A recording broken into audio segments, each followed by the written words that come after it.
Hackers also launched digital distortion campaigns by using our own data against us.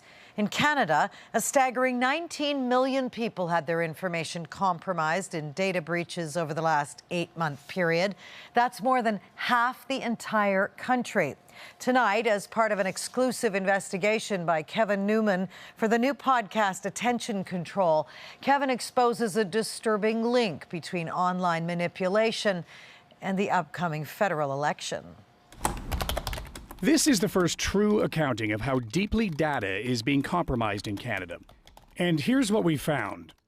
Between November 2018 and late June of this year, the Privacy Commissioner of Canada received word of 446 breaches of private data that posed a real risk of significant harm to an estimated 19 million Canadians. That is 6 times greater than the breaches voluntarily revealed a year earlier during the same time. Now, most of those were hacks or frauds by malicious actors or snooping employees. 22% were accidental, 13% were data that had simply been lost.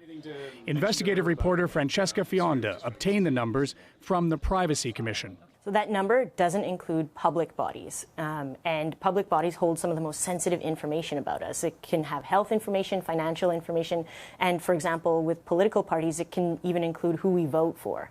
Political parties use personal data to target voters. But in Canada, they are uniquely exempt under the law from revealing where they obtained it. A new CTV News Nanos poll shows 36% of Canadians are somewhat concerned, 39% very concerned at how political parties are using their personal information.